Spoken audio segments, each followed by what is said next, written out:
Hello again, everyone, and thank you for joining us for this Sunday's edition of Alaska Weather. I'm Dave Percy. On the hazardous weather graphic, got another storm moving northeastward into the area currently over the western Aleutians.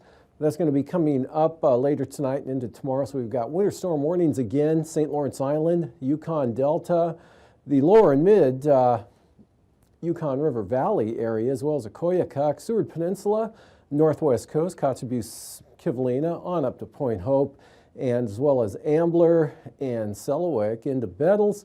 And these actually kick in later. These kick in late tonight and through tomorrow. These kick in after that when the storm pushes eastward. We've got a winter storm watch out for the eastern Brooks Range, northeastern Brooks Range.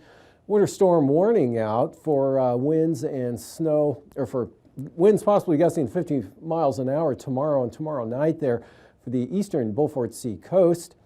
And then winter weather advisories here for the upper Yukon Valley over toward the Tanana area, and also for tonight for the Yukon, the Kuskokwim Delta and Nunavak Island. On satellite, we had a slow-moving front here right through, starting to break up back on the western portion of that, but there was some snow from Iliamna, Kamishak Bay, and to a lesser extent, much lesser extent over Kodiak. Back to the northwest, some of that got moderate, and several inches falling up here in the northwest, and also some gusty winds of 25 gusts, 40 miles an hour across portions of the Seward Peninsula, but not nearly as windy up in the northwest there as it was yesterday. This breeze, by comparison, starting to clear out, break out here along the southwest coast, as well as Bristol Bay. Northwest winds, as this low pulls eastward, kicked up to 60 miles an hour in gusts this afternoon at both Sitkinak and Akiak, much lighter up toward Kodiak State Airport. And then we had easterly winds on the north side of this of 30 to 40 miles an hour along the western North Gulf Coast. Otherwise, the Panhandle looking pretty good today, although a little gusty on those winds. Southern Lynn Canal there at Little Island at gusts 64 miles per hour. Rocky Island about 55 miles an hour, and Cape Spencer about the same thing there. So there were some channeled areas of pretty gusty winds. Otherwise, a nice chilly day there for the Panhandle. And out in the west, the next big storm currently bringing about 60 mile an hour wind gusts into Shemya, where there's a high wind warning out for tonight. In fact, hurricane force wind warnings with this storm for the western central Aleutians tonight and into the southwest Bering as that pulls northeastward. You can see the cirrus sealed all the way to the Perbilofs here at picture time 2 p.m. this afternoon with rain, winds gusting to 50 miles an hour at Adak. They've picked up about a third of an inch with this so far in that system. You see the back edge of the front there just southwest of Shemya, and the main low center a little farther to the southwest there. And that whole area, big, huge area of moisture here will be driving northeastward on that strong southwest jet coming across the Bering Sea. Otherwise, here's the location of this front weakening here, really not moving a lot, but it's going to get pushed through by this ridge here. Scattered snow showers along the southwest coast, really diminishing. Dry in the east and sunshine, a little breezy in the Panhandle, as I mentioned. And the tight pressure field associated with that big storm, next one. This one actually tracking farther to the east than the last one did. It's going to just about pass just west of Shemya tonight. That's a perfect setup to get some really strong winds. Could see gusts 90 miles per hour or more out there tonight with that high wind warning. And that tracks up to about this position tomorrow morning. Blowing snow on the increase here, Yukon Delta coast up to St. Lawrence Island. Rain, gale force winds for the Pribilofs, possibly could be storm force, but less wind and wet across the Fox Islands. And then very windy out here over the western Aleutians with that tight pressure gradient behind that low there wrapping back in around. Otherwise, high pressure will make for light winds and some clearing here from Bristol Bay, Kodiak Island, clearing out, and those winds really dropping off where they were picked up today from what they are now. They'll drop off considerably here over the next couple of hours and become light after midnight with some clearing, and then just the remnants of some moisture where that front really washes out as it pushes into the upper level ridge, and maybe a few flurries here down into the Talkeetnas, a band of snow showers for the, it looks like the Fairbanks area back up to the north there toward the Brooks Range. That low tracks northeastward. Could get a little breezy, see some blowing snow on the western Arctic coast tonight, but amounts will be quite light there, the trough extending down, and winds really dropping off here over the northwest tonight in between the two systems. And no change for the southeast coast, clear and dry and chilly. Now continue for tomorrow, probably not as windy in those windier areas today over the northern panhandle. It stays dry for the most part over the interior, maybe a lingering snow showers up in the northeast. But heavy weather coming back in, strong southwest winds here into the Yukon Delta coast, snow blowing, snow blizzard conditions for the St. Lawrence Island area. Progressing eastward, warm air coming up, mixed precipitation, possible freezing rain here in the pink shaded areas. And it looks like just general rain here to the south, and the front really weakens, especially wind-wise, and precipitation won't be all that heavy either with it, but strongest winds coming right up there towards St. Lawrence Island, big increase in the winds. And it looks like this thing will track northeastward tomorrow night and come make landfall on the northwest coast, very close to Kivalina, as it pulls off to the northeast, and we'll see for Tuesday, tracks up to just off the eastern Beaufort Sea coast, so that's the winter storm warning in effect there for those 50-mile-an-hour winds with snow and whiteout conditions up in this area. Northwest winds, pretty gusty, even on the western Arctic coast, with snow in the upslope areas of the western Brooks Range, the Long Mountains. Less snow here, just scattered showers and less wind, westerlies, but colder air. This will be pulling colder air in from the west and northwest, initially Tuesday up here over the northwest interior, and then eventually this front will drop down, pull some colder air all the way into south central Alaska, and replacing the rather mild conditions we've seen recently. Otherwise, a weak system brings a chance of rain or snow up to the Alaska Peninsula and the Fox Islands, a weak trough, scattered snow showers for the Pribilofs, and definitely improving there for St. Lawrence Island and the Seward Peninsula areas. And snow and blowing snow here as that front progresses eastward along the Brooks Range, Upper Yukon, Koyukuk valleys. And a weak system finally pushes some rain into the central coast of the Panhandle, kind of a mixed condition. Elfin Cove back toward Yakutat, probably staying to the west of Juneau. Low temperatures tonight, anywhere from 5 to 25 degrees for the Panhandle. Low below zero over there at Northway and Tok. Otherwise in the mid-20s here, south central Alaska. Milder out to the west, of course, strong southerly flow, mid to upper 30s over the Aleutians. Highs for tomorrow. Single numbers here in the northeast, all the way down the east side there, into the upper 20s to lower 30s, south central Alaska. Mid-40s for the Alaska Peninsula, 46 for Unalaska, in the 30s for the southeast coast. Lows the following morning, roughly 10 to 25 for the Panhandle, and the shade below zero here over the eastern interior. Upper 20s here for the southwest coast. Afternoon highs and teens in the east, and upper 30s in Bristol Bay. And now, aviation weather around Alaska. Band IFR, that next front, coming right up to the Yukon Delta coast, across Nunivak Island, Pribilof, St. Matthew Island, on down to the Fox Islands. Tomorrow morning, a break over Adak and Atka, more IFR over the southwest Bering, VFR here, southwest interior, on up in toward Cotsby Sound, IFR from the eastern Brooks Range to the eastern Beaufort Sea coast, VFR, Copper River Basin, on down across the southeast coast. That continues through tomorrow afternoon. Good VFR there. All the eastern interior here, right up to the Arctic coast. Front pushes inland, good southwest winds driving it in, and with it comes that IFR right up to the Alaska Range. Marginal VFR spilling into Cook Inlet, and even some IFR spilling into the western Susitna Valley, but good IFR back to the northwest, becoming VFR behind the front along the southwest coast. Eastern Aleutians, Adak and Atka, good VFR tomorrow afternoon. And then for Tuesday morning, IFR here along and south of the Brooks Range, north slope and the downslope areas there.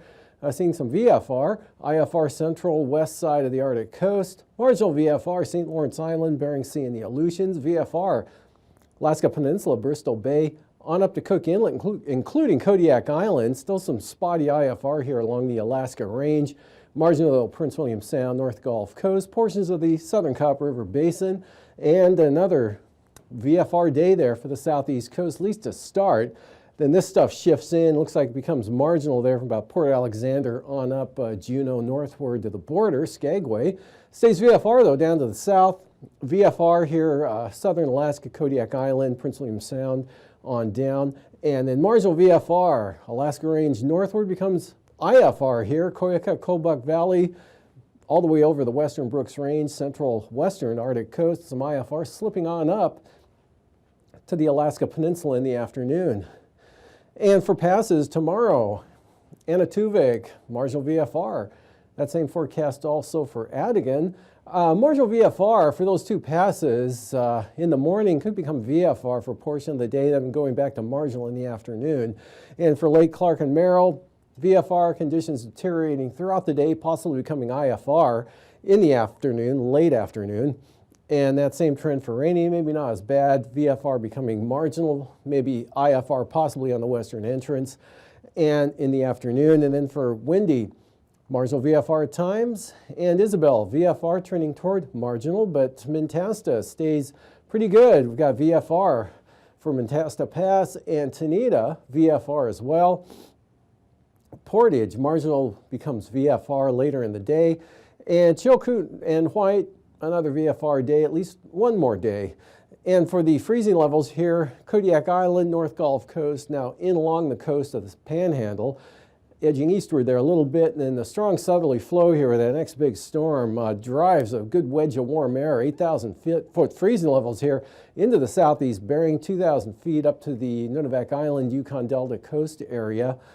And looking at icing, areas of isolated moderate here in a band, that front weakening as far as icing goes here in the southern quadrant. A little heavier stuff, considerable moderate rime up to the northwest part of the state, southern coast of the Seward Peninsula, south side of the Brooks Range. And the jet stream here, ridging, starting to get shoved eastward, strong west-southwest flow here, driving right into the southwest coast. It puts that front inland. This high actually starts to fall to pieces here. It'll shift off to the southeast. And the flow will become westerly, it looks like, on Tuesday, and finally bring some colder air back into the central. Actually, on Tuesday, colder air comes into the northwest and then all the way down to south central Alaska on Wednesday.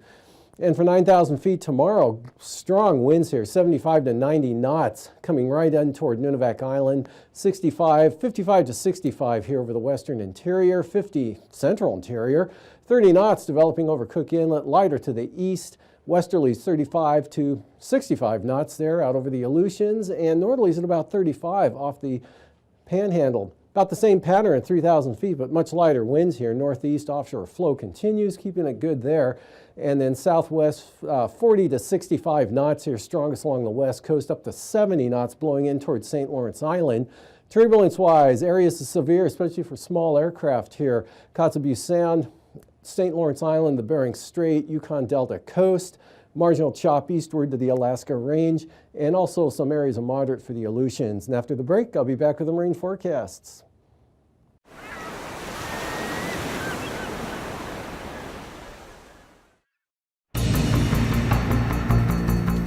It can be many miles long, from 1 to 100 feet high, traveling at 400 miles per hour. This ocean monster is known as a tsunami, and it can wreak havoc on coastal populations and landscapes. A tsunami is a series of ocean waves caused by any large and sudden disturbance of the sea surface. Tsunamis can be generated by landslides, volcanic eruptions, or even meteorite impacts in the ocean, but they are most often caused by an earthquake where there's a sudden displacement of the ocean floor. When that happens, there's a transfer of energy from the sea floor to the ocean, causing waves on the surface to radiate outward in all directions. In deep waters, these waves may not even be detectable. But when the tsunami enters shallower waters, the wave speed slows and its height increases. The water along the coast may recede noticeably. A large wall of turbulent water, called a bore, may also form. When the tsunami hits, it may come ashore like a fast-rising flood and strike with devastating force. The The series of waves may continue for hours. The first one may not be the last or the largest. For your safety, know the potential warning signs of an incoming tsunami. A strong earthquake that causes difficulty standing. A rapid rise or fall of the water along the coast. A loud ocean roar. When you're in a coastal area, it's important to keep alert for messages from local officials, such as lifeguards, police, the U.S. Tsunami Warning Centers, and NOAA All Hazards Radio. If you find yourself in a location of a tsunami strike, here's what you need to do to stay safe. Keep calm. Walk or run to higher ground, 100 feet above sea level or 1 mile inland. Do not drive. Keep roads open for emergency vehicles. If you cannot move to higher ground, use the stairs to get to the 3rd floor or higher in a sturdy building. Follow all instructions from local officials and stay out of coastal areas until authorities issue an all clear. Tsunamis can strike any coastline in the world and can affect locations thousands of miles away from where they formed. They may be uncommon, but the devastation they cause makes them a deadly force in nature.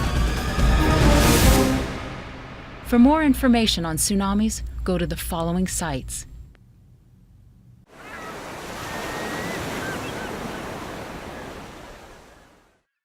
Tsunami, a killer wave, speeding across the ocean at 400 miles an hour. It smashes into land, destroying everything in its path.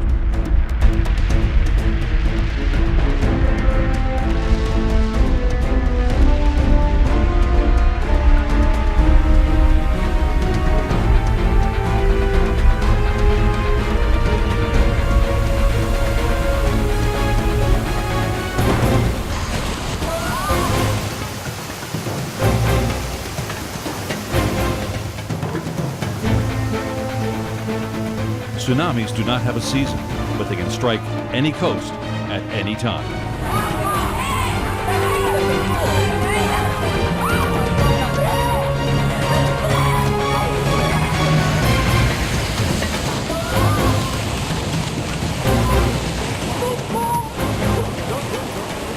If one forms close to the shore, the shaking of the earth and a loud roar may warn of its approach. But when a tsunami forms across the ocean, it can take hours to reach the shore, enough time to warn people to move to higher land. Over the past 20 years, NOAA has developed DART, a real-time monitoring system that provides data for forecasting tsunamis. The DART systems have been deployed in earthquake-prone areas throughout the ocean, including the Pacific and Indian basins. A DART system combines a surface buoy and a sensor on the ocean floor. This sensor detects changes in water pressure and seismic activity and transmits the data back to the surface. If these changes indicate a tsunami may form, the buoy signals an alert via satellite to the tsunami warning centers in Alaska and Hawaii. Back at the centers, scientists plug the data into pre-existing models. These models predict the height, the arrival time, and the coastal locations that the tsunami will hit. Watches and warnings are issued to the affected communities so preparations can begin.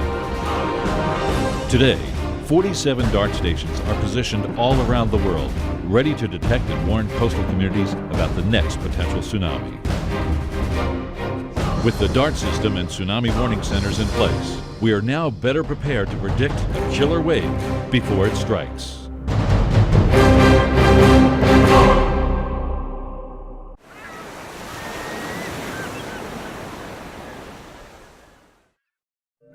December 26, 2004.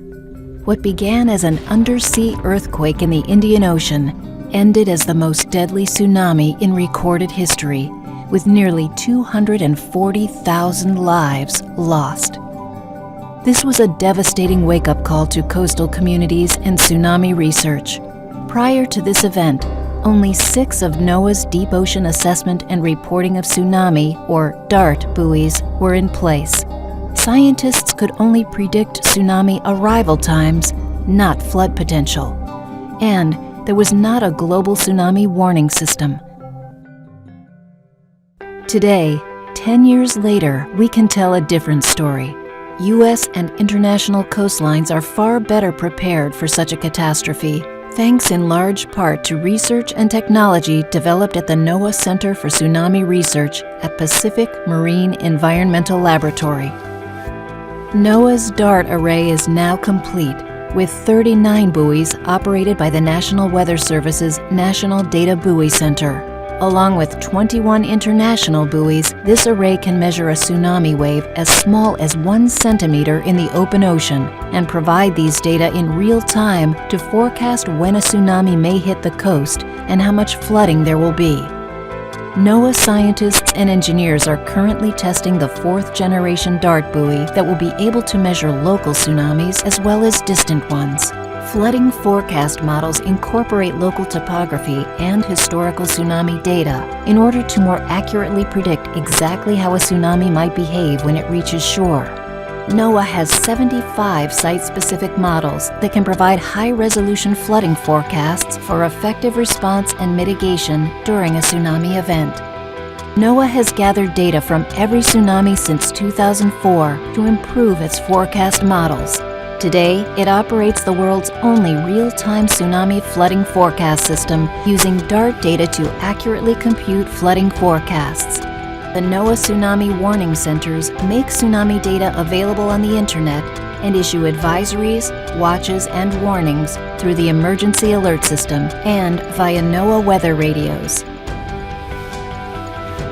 While it is impossible to prevent a tsunami, we are now much better prepared to detect them and predict their paths and impacts, so those in coastal communities can take the steps necessary to safely protect themselves.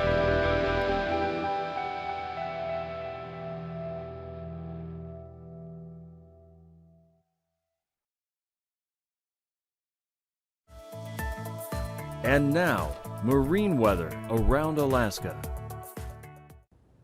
Welcome back. Today's sea ice analysis. Still retreating northward with the southerly winds, but that's going to take a break here for a couple of days as the winds diminish and then become more westerly and actually northwesterly for about 12 hours or so through here. Tomorrow night, Tuesday, at least in this portion, so that northward progression will slow down, if not stop. But then later in the week, more southerly winds will be coming right back into the area and start pushing it back to the north. Coastal water forecast for tomorrow, north to northeast 20 knots here on the south coast of the Panhandle. Inside waters, south side, north 15. North 20 knots for Stevens Passage with seas at 4 feet. Small craft advisories. Northern Lynn Canal, 25 knots out of the north. Northwest 15 to 20. Seas 9 feet on the north coast. And the outlook for Tuesday, pretty light winds, variable 15. South coast, west 15 up there in the north. And south 15 for Lynn Canal. Light and variable winds at about 10 knots or less here for the central and southern inside waters. Prince William Sound, northwest at 10 tomorrow. Westerlies 20 knots for the North Gulf Coast of the Barren Islands. Southeast 25 for Kamishak Bay. Southeast winds at 10 for Cook Inlet. And the following day, those winds pick up pretty good here, especially south of the Forelands. West 30 knots. Small craft advisories with gales for Kamishak Bay. West turning northwest at 35 for the Barrens. Westerly gales for the western North Gulf Coast and about 30 knots there on the east side, northwest at 15 there for Prince William Sound. And out west, or Kodiak, southwest 25 tomorrow, and that comes all the way back to about Castle Cape. Then 30 knots, 30 to 40 knots, southerlies across the peninsula, southeast 25 for Bristol Bay. And on Tuesday, west 25 for Bristol Bay, 15 to 20 knots coming down here to the Alaska Peninsula, 15 knots all the way to Sitkinak, Kodiak Island, west winds at 20. And for the Fox Islands tomorrow, south winds 30 to 40 knots, southwest winds 30 to 40 knots, seas anywhere from 16 to 27 feet. Storm warnings here for the central Aleutians, especially the north side of the islands, and then storm warnings all the way back out to Shemya, west-southwest 50 to 55 knots, so seas approaching 40 feet. And the outlook for Tuesday, southwest 30 knots here for the western Aleutians and 20 to 25 Adak and Atka. And winds coming down pretty good here, westerlies 15 to 20 with seas also subsiding down to 15 to 20 feet. And for the southwest coast, storm warnings north of storm warnings north of Nunivak Island, 45 knots south of the island. Storms for the Pribilof, storms for St. Matthew Island, 50-knot winds there. Southeast, 45 knots for St. Lawrence Island, even 40 knots out of the southeast for Norton Sound. Those turn westerly at 30 knots. Brisk wind advisories the following day there, with gales remaining here north of Nunivak Island and west 30 south of the island there, and small craft advisories for the Pribilofs and minimum gales for St. Matthew Island. And for the eastern Boulevard Sea coast, pretty windy, 30 to 40 knot winds out of the west tomorrow, strongest on the east side. Brisk wind advisories, central coast, east 25 on the west side. Gales from Cape Beaufort all the way down to Wales. And then for Tuesday, swinging around the northwest here, 30 knots, Wales up to Cape Beaufort, northerlies at 25 for the west side, and then loose brisk wind advisories here on the on the central coast, north at 20, turning south at 20 for the eastern Boulevard Sea coast. And for tonight, again, high pressure building in, some clearing skies, light winds.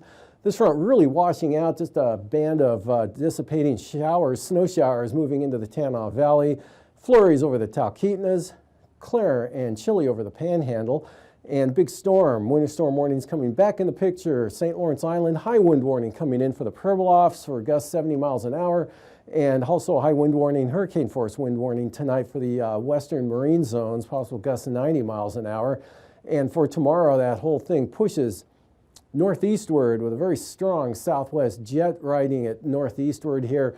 Snow, blowing snow, winter weather, or winter storm warnings out St. Lawrence Island into the northwest interior, and then some rain with warmer temperatures down across Bristol Bay, maybe the southern Kuskokwim Valley, fair in the east, sunny in the Panhandle, and the outlook for Tuesday, that low tracks northeastward across the northwest interior Monday night and ends up off the eastern Arctic coast on Tuesday afternoon with snow and blowing snow up here in the north, a lot drier down here to the south with clearing south central Alaska. And that's a look at the weather. Thank you so much for joining us. These forecasts are for planning purposes only. Call 1-800-WX-BRIEF for a formal pre-flight briefing. Always file a flight plan before you go flying. The U.S. Coast Guard Auxiliary urges you to leave a float plan with a friend or the harbor master before you go boating.